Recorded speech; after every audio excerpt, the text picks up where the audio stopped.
Hey guys, it's me Kiana and welcome back to my channel. As you can see from the title of this video, we are going to be doing my October wrap-up.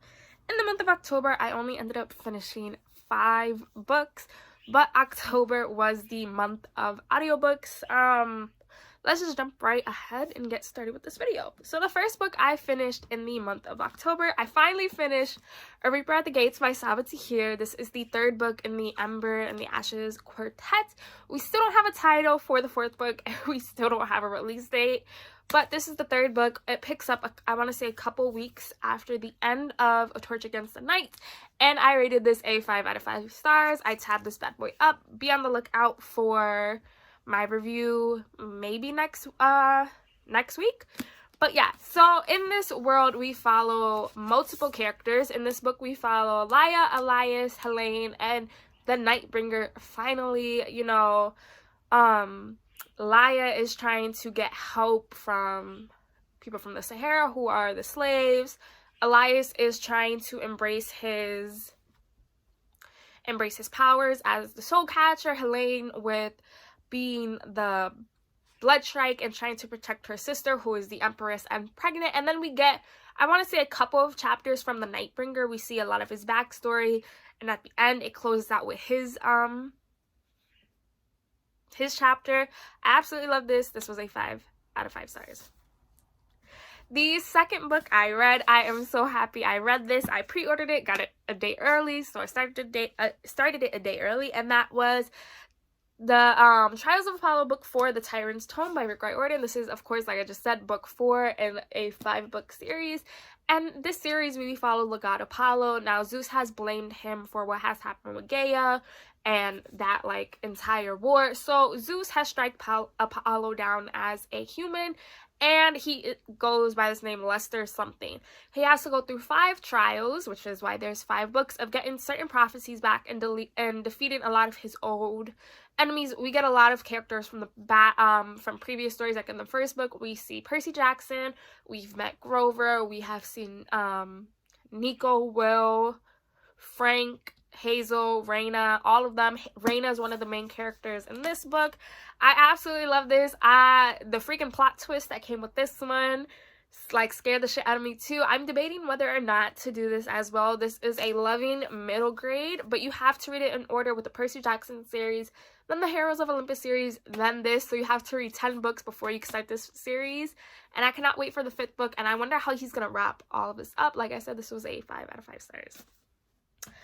I then, because I've never continued on with my Harry Potter reread, I have always gotten to Harry Potter and the Prisoner of Azkaban, and I never continue on. But then I listened to Harry Potter and the Goblet of Fire by J.K. Rowling. This is, of course, book 4, when we get introduced to 2 more magical schools. Burbanks, which is the French school, and then Durmstrang, which is in Bulgaria.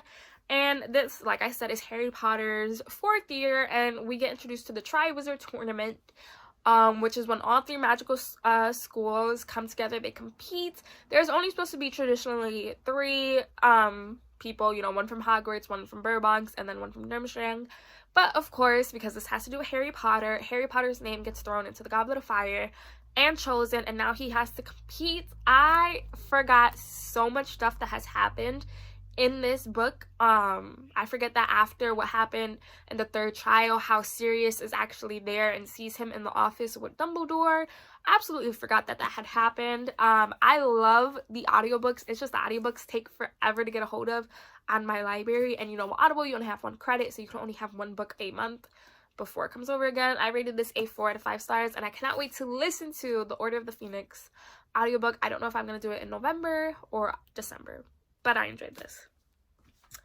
I then reread to finish my reread of this series. I reread In an Absent Dream by Shauna McGuire, book 4 in the Wayward Children series. The 5th book, Come Tumbling Down, I feel it's called, comes out in January. And in this book, we get the story of Lundy. Lundy is the teacher at that school, in the 1st book. And this is basically her story, her growing up. She's the daughter of the principal. She knows that not a lot of people want to be friends with the principal's daughter because, she could be a snitch and all of that. And her world is like the goblin market. Fair value. If it's fair for you, it has to be fair for the other one. And I absolutely love that. We get introduced to the rules as soon as she goes in, which I loved. We don't have to figure it out like we had to for a lot of the other worlds. But I absolutely adore this. This was a 4 out of 5 stars, and I cannot wait for the 5th book because we follow again Jack and Jill. And then the 5th and final book I read, I listened to because, you know, like I said, I was in audiobook mode. I've been working a lot, so I really haven't been able to sit down and physically pick up a book. But I listened to City of Ghosts by Victoria Schwab. This is book 1 in the Cassidy Blake, I want to say it's a trilogy. And we follow this girl called Cassidy Blake. And Cassidy Blake's life is full of ghosts. She nearly died drowning, as we are told in this. And from then, she is able to see ghosts. She can go through the veil and now has a ghost called Jacob as her best friend. Her parents write ghost stories, ironically enough, and they get to pick up this deal as going like basically like ghost hunters, like going to very famous spots that's known for having ghosts and being able to like detect stuff. So they go to Edinburgh, Scotland, and she meets another girl there that can basically do what she does and learns more about her powers. I absolutely love this. This was adorable. This was a 4 out of 5 stars. Like I said in my Halloween book recommendations, this is an amazing middle grade Halloween read, and I absolutely enjoyed this. I want to buy the 2nd book. It already came out. It's called Tunnel of Bones, and I want to read that one as well. But yeah, I absolutely love this. This is adorable. It is very cute, and this was, like I said, a 4 out of 5 stars. So those were the 5 books I read in the month of October. It is much better than I have done in the past Octobers when I've only read 4 books, or not even. I'll be leaving here 2 videos on this video you guys should go check out. I tried my hardest to post Mondays and Thursdays, and I'll be seeing you guys hopefully very soon with my November TBR. Bye guys.